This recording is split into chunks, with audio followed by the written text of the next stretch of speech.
Okay. Sorry, we had a little delay there. Welcome to another episode of the Roundhouse. Tonight we'll be covering what went on this weekend. Obviously, it was a big weekend in the world of track and field. We had Drake relays, we had Penn relays, and we had Peyton Jordan. So we're going to be covering the big national stories, and hopefully later this week we can give you some guys some PA-specific coverage. We've got a lot to get through tonight, but first let's say hello to our panelists. First, we have a man amongst ourselves who is faster than an Olympian. Hey, Caleb, how does it feel to be faster than Lopez Lemong? Um, Actually underwhelming, but I'll take it for now. Humble as always. Next, let's say hi to somebody who's cooler than the underside of the pillow. Dylan, how's it going? Not quite faster than an Olympian, but at the rate Lopez is going, I might be faster by next week. Always good to hear. And finally, we'll go to somebody who some call the Steph Curry of track and field coverage because neither of them can grow attractive facial hair. Jarrett, good evening. Hello. Interesting story for you. I met some readers at the Penn Relays, which was always exciting. And I feel like whenever somebody meets me, their first question is always, why are you called E-Train? And I usually say to them, E-Train's my father. You can just call me Train. Well, that was upsetting. All right, so we got a lot to get through. Let's get right in. So the first thing that I'm sure everybody has on their minds is, this high school scene. We had Michael Slagowski, who broke four in what looked like terrible conditions. He dropped the rabbit after about 700 meters. And then we had Andrew Hunter, who split four flat, going from seventh to first in the DMR against LaSalle, caught Jack Salisbury. So my question for you guys is, what was more impressive? Jarrett, you were there live. Let's hear from you first. Well, first I want to just say that the DMR was one of the best races I've ever seen in person. I wrote about it a little bit, and it was amazing. But I think the more impressive performance actually belongs to the West Coaster, Slagowski. Honestly, I mean, 3:59 is no joke for a mile. It's an unbelievably fast time. It's faster than Hunter split in his race, and it was a full mile as opposed to a 1600.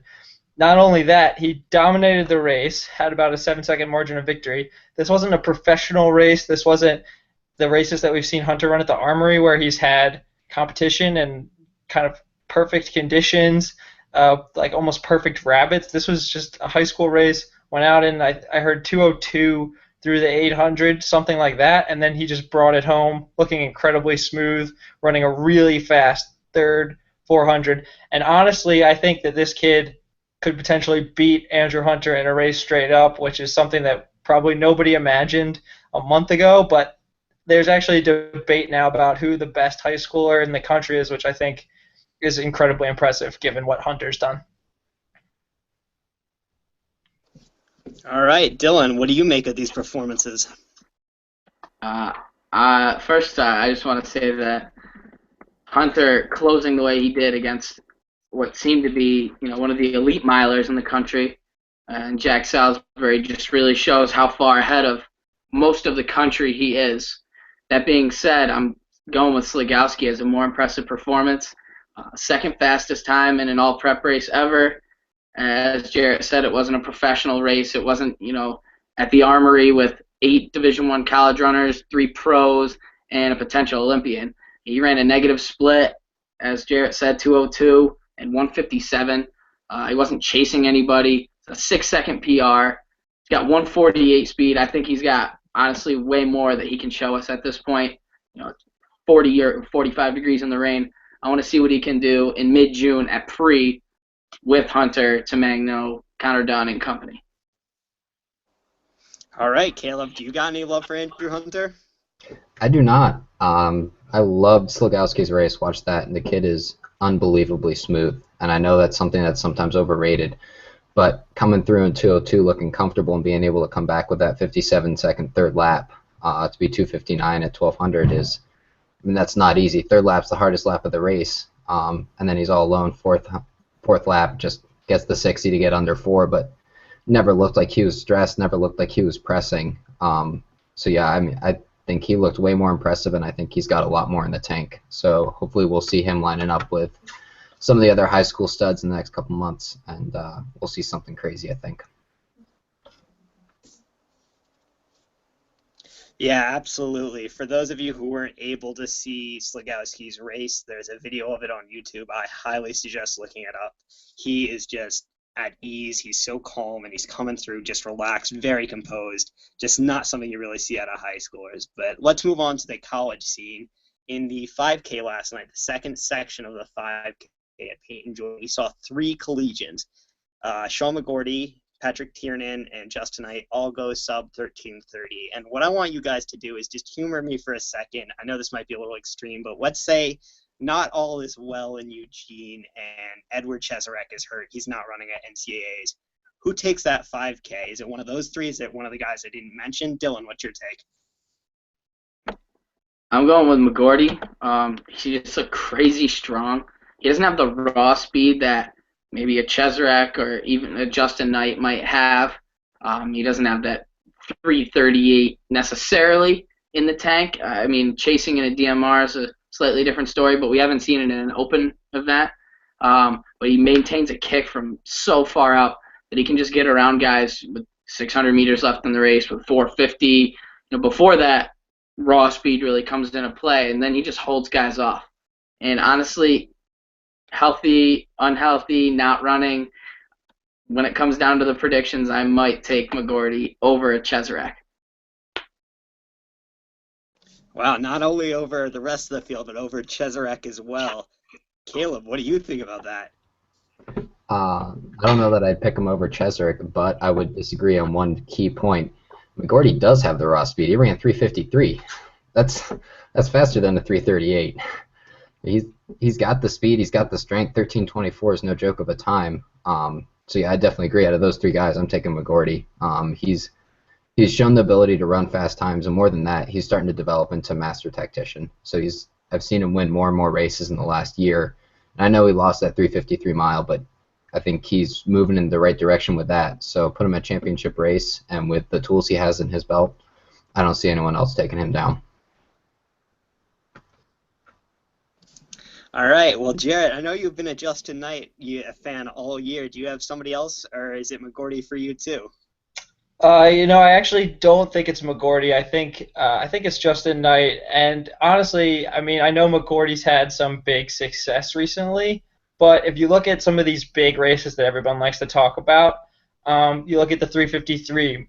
McGorty didn't win that race. You look at NCAA's in the 3K, he was second, but he didn't win that race. You look at NCAA's in cross. I mean, he's always been up there, but he's never won like the big race. And even like Stanford, he was the top collegiate, but he wasn't the winner of the race. And I think, you have to be a certain type of individual to win an NCAA championship. McGorty's progressed a long way, but I think he's like a year away from hitting that absolute peak. I think Justin Knight is a guy that could potentially win this race. I think he's confident. They got an NCAA championship as a team in cross country that he has. They can build off that confidence of having won a title before. I think that his closing speed is arguably better than McGorty. I think he can win in a kicker's race even if he doesn't necessarily have the fastest mile speed. It's more about acceleration rather than just how fast you can run a mile straight up. His 13:27 I think was really impressive in McGorty's backyard. I mean, that was in Stanford. Knight came across the country to get there. So I think that McGorty is going to have his hands full with somebody like Justin Knight and obviously Cheserek if he's around. Yeah, certainly. I mean, Cheserek, no Cheserek. With the guys we have in the 5K right now, that race is going to be great. But let's move on a little bit. We talked about Isaac Yorks a little bit, and what he did last night was really special. He ran a 3:37 1500, beat just a handful of really impressive guys, including Evan Yeager. And then on the East Coast, we have Henry Wynn, who's run 3:38, not quite as fast as Yorks, but I can't remember the last time he's lost a race. Caleb, after Yorks' performance, which we both watched, is he your favorite now over Wynn? Nope. I'm taking Henry Wynn still. Well, once again, actually something Jarrett brought up. End of the race, he said acceleration over raw speed, and I love the way Wynn accelerates that last 200. Like you said, Wynn hasn't lost a mile or 1500 final since January. He's been racing top guys in the country. He's been beating them consistently. York's got himself in a fast race. Wynn's been in some fast races, but they weren't quite as quick. I think if you put Wynn in the race York's was in, he would have won that race. I think he kicks York's down in the last 200, so I'm taking Wynn all the way. All right, Jarrett, what do you think? York's ran 3:37 from the front. Do you have him over Wynn or no? I do. I have York's right now. I think Wynn's the defending champion. Caleb obviously made a great point about his ability to finish, and his resume right now in terms of wins is amazing. But York's, you look at his last couple races, the 3K indoors, he didn't have his best day, but he didn't run that mile because he was busy trying to get Washington to a national championship in the DMR. He just missed out on that. Took some serious Herculean efforts from Chesrick to stop him from doing that. But if he was in that mile race at NCAA's, he might have been the one who was the champion rather than Wynn. He can run 3:53 in the mile. Now this 3:37 against one of the best fields that we've seen so far this year. You look at somebody like Evan Yeager, who's a 3:32 guy last year, one of the best steeplechasers in the world. And the best American steeplechaser we've ever had. We've seen Yorks do a lot of really fast times. The one thing that I am concerned about a little bit is just how is he going to be able to finish, because he's kind of grinded out these races, like the third lap of that 1500, kind of grinding out the pace and keeping it fast. If there's no rabbit and it just goes out in 65 or something like that at NCAA's, then I'm a little nervous, but I still think a lot of times the best overall runner wins the races. Just if you're the best, you have the best chance to win. So.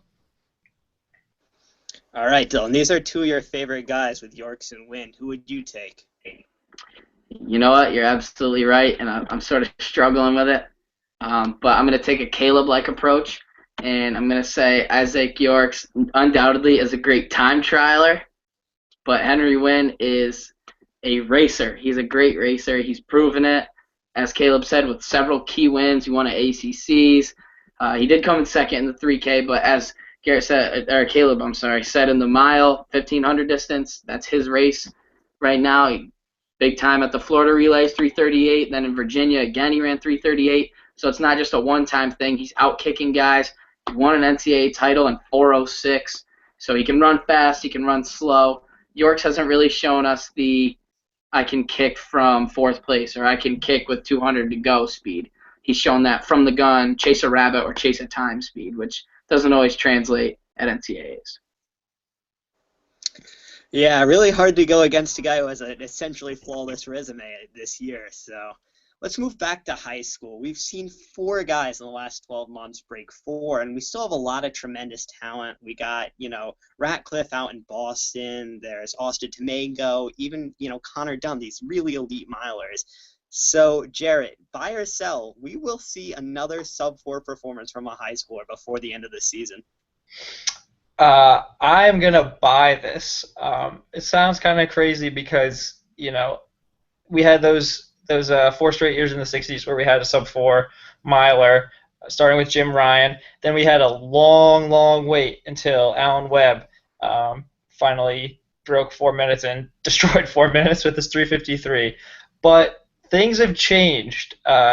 We talked about, it used to be, I remember when there were tons of guys who were going to be the next guy to break 4. There was always that next guy, and they never got there. There was, Alex Hatz running 4:05 indoors. There was Chesrick. There was a ton of guys, German Fernandez, Rob Finnerty. I mean, everybody would get close, but there was nobody that got there. And I think running is a really mental sport.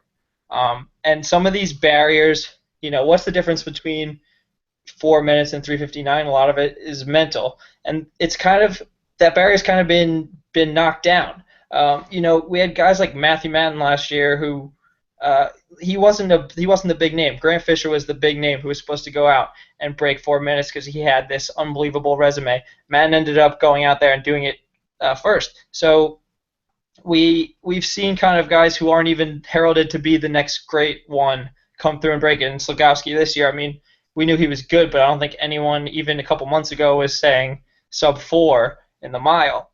And we still have a ton of talent. And actually, I think the fact that the Dream Mile in New York is gone is a good thing because New York tended to be cold, tended to be windy. I don't think it was the best opportunity for all the talent to assemble and run a fast time. I think if everybody goes to somewhere like Prefontaine, maybe in the one of the B-level miles, where they can still get a really fast time in much better weather, much better conditions, I think we could see multiple sub-4s in the same race from high schoolers. All right, Dylan, you got another sub 4? No way. I'm a betting man. I like to go with the numbers. I know sometimes that means going with your heart, but I'm going with the numbers on this one. As Jarrett said, there's been so many long gaps where, you wait 40 years. He said there were 4 straight guys, and we waited about 40 years. Well, then now we got 4 guys in 12 months. So I think it'll be about another 40 years, mathematically speaking, before we see another Alan Webb. Yep, Jarrett, I know you like those numbers. So I'm going to say no. I think Tamagno will get real close, like 401.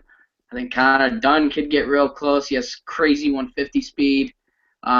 Ratcliffe just has great endurance, I'll say. I think he hangs close again in like a DMR split at New Balance Outdoor Nationals, but I see him more as like a 2-miler at Brooks or New Balance Outdoor Nationals than I see him as a true open miler. So all in all, no way. Talk to me in 40 years. All right, 40 years, I'll set the date. Caleb, we know you love numbers too. Do you got somebody else sub 4? Yes, I do. I'm a huge Austin Tamagno fan. 403 solo at Mount Sac Relays. That's a great result for him. And then don't forget he lost to Connor Dunn a couple weeks before that. Connor Dunn's run 404 this year. So I think, like Jarrett said, if we can get an elite mile out on the West Coast, either Brooks PR or Prefontaine, I think it's the perfect setting to see a couple other guys get under there, especially if you get Hunter and Slugowski in the race, because Slugowski's got the speed and Hunter's got the strength. So, I mean, Hunter's got to try to run away from him. We're not going to see him try to sit and kick on Slugowski because he's got no chance in that race. I mean, he's admitted he doesn't have 148 speed. So you put that mile together, you're going to get Tamagno under 4 and maybe Dunn. I think Dunn just misses, but I think Tamagno gets under in the right race. I'm excited. June's going to be a fun month to be watching the high school mile. There's going to be crazy performances. And don't forget, I guarantee Drew Hunter would break Alan Webb's record. That's still going to happen. Wow, so we got 2 ducks going in sub 4. The rich are getting richer.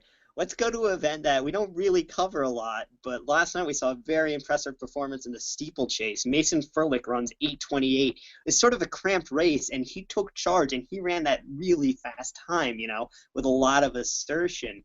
Dylan, are you buying or selling that Mason Furlick is a lock to win that NCAA title? I'm buying that. 8:28 steeple. Are you freaking kidding me? Cabinet's gone.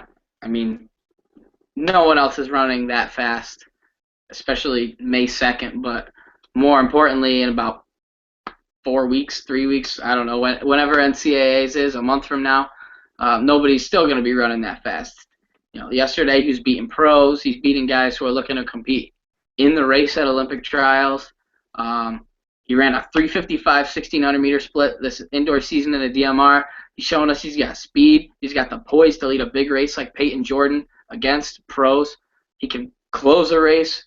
He can hang in those tough middle laps and lead as we saw. I don't think there's anyone, honestly, even close. Not at all. All right, nobody close. Caleb, do you have some different analysis, or are you going Furlick too? I'm going to give Furlick the edge as the favorite, but he's not a lock because there's no such thing as a lock in the steeplechase. We saw him take a tumble last year. It's a race with barriers. Anything can happen. You had that in. You've got Zach Seddon, who's run 8:33. Caleb Hoover's at 8:34. 828 is head and shoulders above those other guys, but it's not enough for me to give him a guarantee, especially in a race with barriers. There's too much that can go wrong. Yeah, we've all seen the worst with steeplechase. Too bad Evan isn't here joining us tonight. Jarrett, are you buying on Furlick? Yes, I'm going to buy that he's a lock, but I will say that the key to that lock would be falling. But I think short of a fall, sorry for the lame pun. Anyway, short of a fall, I think that this guy is the favorite. He's run in the 1330s or so for 5K. He's split somewhere down in the 350s, I think 355-ish on their DMR indoors. They made it to NCAAs. So he's got the over and the under distance, which is what you need, obviously, for something in the middle, the 3K. He's just proven himself in one of the biggest races that you're going to see outside of the NCAA championships. 8:28, no joke of a time. Sub 8:30 is a pretty rare time, I would say, in the NCAA steeple, especially outside of some of these like Kenyans like Rotich or Kabeni who've come in. But I think he's also been incredibly consistent in the steeplechase. I think all 4 years of his college career, he's run 8:40 or faster in the steeplechase. So he's been consistently in this realm. He's ready for a breakthrough. He's got the extra motivation from the fall last year. So I think I'll lock it in. All right. We saw Caleb Hoover close very, very fast last night, but if Furlick decides to take that race out, it's his to lose. All right, let's move on to quick take. I want quick answers, definitive, strong. Let's go to Caleb first. Brandon McBride ran 144.63 all by himself. We saw Shaq go sub 145. Is Murphy still your favorite to win the 800? Absolutely. Murphy's a superior tactician who doesn't lose big races. He's on a roll. Won indoor NCAAs by sitting on a guy's shoulder. He'll do whatever it takes outdoors. No way he loses. Okay, Jarrett, do you have anything to say to that? I say no, he is not the favorite. Last year, his 2 NCAA championships, he got third. I have 3 names: Brandon McBride, Brandon Kidder, Shaq Walker. All of those guys are at least on his level. McBride will not let it go out slow and let Murphy's kick be a factor. He's won NCAA championships himself, remember. Okay, Dylan, you going with the man out of Akron or no? No way. My guy, Andre Soroya, just kidding. But for real, I'm not as huge on Murphy as Caleb or even Jarrett, although he didn't pick him as a favorite. Rounds are cool and all, but I just think it's Shaq Walker's time. McBride and Brazier still time trialers. Walker's made for the 800. He's shown elite 400-meter speed. He's got late race poise. He has the experience. He's got the speed. He's got the resume. Shaq Diesel, baby. It seems like it's just about time for Shaq Walker to take that national title. All right, so we've seen a lot of great DMRs this year. We saw Great Oaks run 10:01, but that was after they ran 7:37 and broke the national record in the 4x1600. And then we saw 10 flat from Loudon Valley, and obviously they had that fall. In a hypothetical DMR showdown, who would you take, Dylan?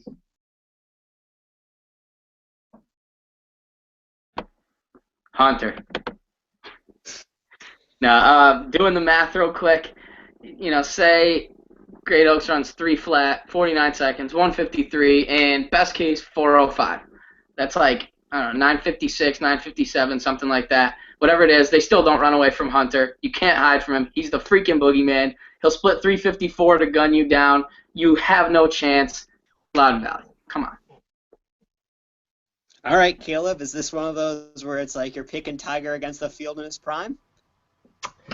I still can't go against Hunter. You look at a DMR and it almost always comes down to the anchor. And there's just not a significant enough difference between Great Oaks in the 12 through 800 leg and Loudon Valley. I mean, Loudon Valley ran 10 flat with a fall. That's 3 to 4 seconds at least.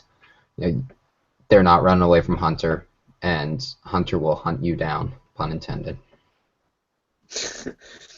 Jarrett, can we get any love for this team with one of the greatest distance programs of all time, or no? You got Hunter too. No, I am going against my compadres here. Here's the thing about the DMR.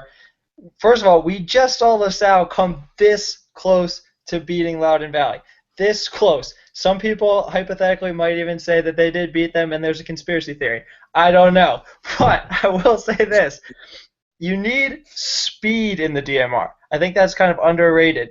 And this Great Oaks team just ran 7:37 for the 4x8, I believe, sub 7:40 in the 4x8.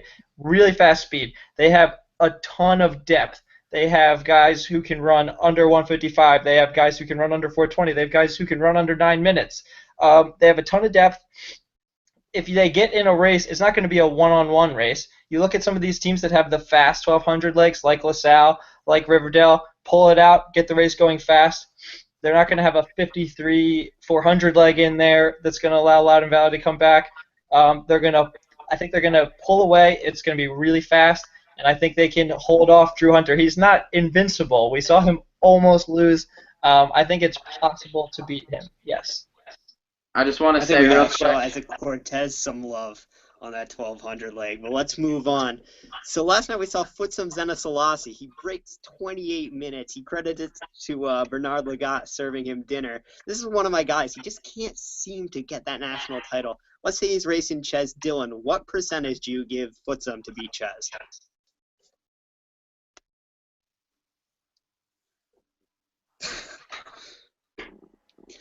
Give me a reason. Sub 28. I don't care. Ches, 352, 13-18. Futsum hasn't beat him ever. Ches came off the boat, landed, rode a bus to New Jersey, and was better than Futsum. Still better than him. I don't care what Futsum's resume is. Kiss the throne. 0%. All right, Jarrett, 40-second difference in PR. Does that make any difference to you? Well, maybe against the old Edward Chesrick, I'd be a little bit more scared. But in case you haven't noticed, this is not the old Edward Chesrick. Right now, I give it a 40% chance. Okay? That's how big I'm going on this. Chesrick just lost a couple weeks ago. Before, we waved it off. Oh, it's not a big deal. It's just Chesrick. He's just resting. He's just preparing for NCAAs. He just missed Peyton Jordan. This is a serious thing. He's not at 100%. Futsum can grind it out, can make Chesrick work. He's missing a ton of, mileage base training. And if he can make it a long race like Lowy did, you can burn out Chesrick, goes to the Raptor arms, you can beat him. All right, Caleb, 40-second difference in PR. You got to give some love to Futsum. Oh, yeah. 45% chance. You give Ches a little bit of respect because he's Ches. But, like Jared said, Ches is missing big 10K's a strength race. Chesrick's not going to be strong coming into NCAAs. You can get speed in 2 weeks, you can't get strength. And if Futsum goes from the front, and he's not afraid to do that, we've seen him talk about this before. He hates the Chesrick effect. He hates that everyone sits back and jogs races, and then Chesrick goes flying by everybody because no one can match his speed.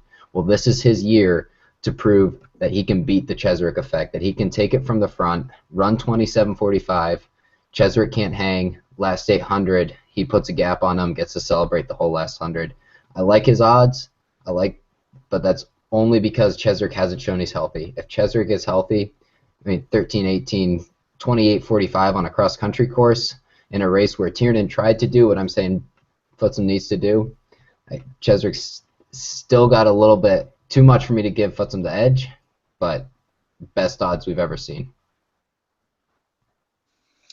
Yeah, as much as I'd love to see it, I don't know. It's hard to argue against a healthy Ches. All right, so let's go to two schools from Pennsylvania. I'm talking colleges. Two of the best performers at Penn Relays were Penn and Penn State. Penn State took the DMR and the 4x8. They didn't quite set the record, but they still dominated that race. And then Penn won the 4x mile with a great kick from Tommy Awad. We saw them break their school record in the DMR. Jarrett, you were there. What was more impressive for you? I'm happy for Penn. They had a really good meet. It was really cool watching them win the DMR, but Penn State just absolutely dominated those races. And if Kidder was on the anchor for Penn State in the 4x mile, they would have won that too, because that 4x mile was not very impressive. It was pretty weak up until the anchor, quite frankly. Penn State crushed it. Kidder, there was never a doubt he was winning either of those races. It was unbelievable. They could have won all four of the relays. at Penn Relays. All right, Dylan, you going to give some love to Tommy Awad, a fellow New Yorker? Absolutely. I'm not talking about could've or would've or should've. They didn't. Tommy Awad did. Penn State is 800U. I kind of expect them. I may take this for granted, but I expect them to win the 4x8 anywhere and everywhere they go. I say Kidder is made for the DMR. I expect them to win most DMRs. They haven't lost many.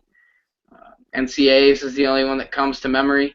Outkicked McGordy, outkicked everybody except Ches and Yorks.